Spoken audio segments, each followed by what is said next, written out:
Hello, ladies and gentlemen. Lesson 3 of part 3 of the class, The Silent Millionaire.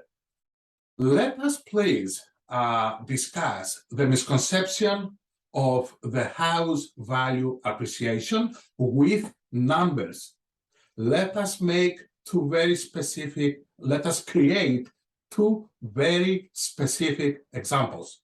Let us take two people. One of them has invested $100,000 in the housing market back in 1991, and the other person has invested $100,000 in the S&P 500. Let us see how they did. Now, according to Forbes, and I have all the links for your review, the nominal appreciation of housing for the period 1991 to 2021 was 93%, not bad at all, but without taking into consideration all the related housing costs that we have seen in the previous section. Now, let's go and let us have a look at a calculator. The link is here. You can do it yourselves. Of what happened to the person who has invested $100,000 in the S&P 500. As you can see, the return is 2,558%. That is, the investor in the stock market in the S&P 500 index would have made $2.5 million, more than that. Instead, the investor who put $100,000 in the housing market, the return after 30 years, as we have seen, most probably would have been negative. Have a look at the Excel calculations. Would have been negative. Now, so this is not a discussion again of not getting a house.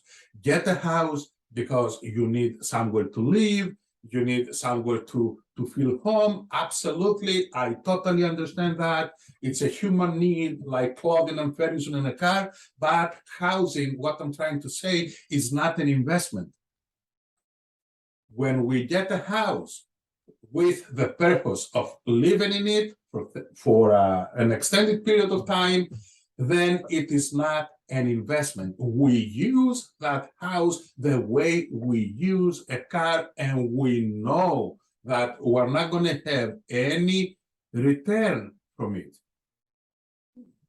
Now, one more item that we need to talk about over here is that 2.5 million that the stock market investor will make, it's going to be subject to taxes, to capital gains. That capital gain tax can be 15%, 20%. So after 30 years, that investor would have to pay, let's say, 20% in capital gains. Absolutely, that's $500,000. Still, we have $2 million in the bank by just making an investment 30 years ago. The housing investment is going to be negative, or most probably it's going to be negative. This is what I would like you to know. So what's the solution? One more time. The solution is we get the house that we can afford.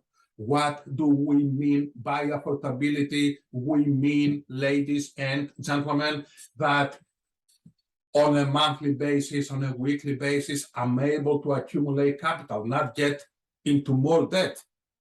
I'm able to accumulate capital. If I'm not able to accumulate capital that I'm not going to need, then I cannot afford the house, the car, the furniture, etc.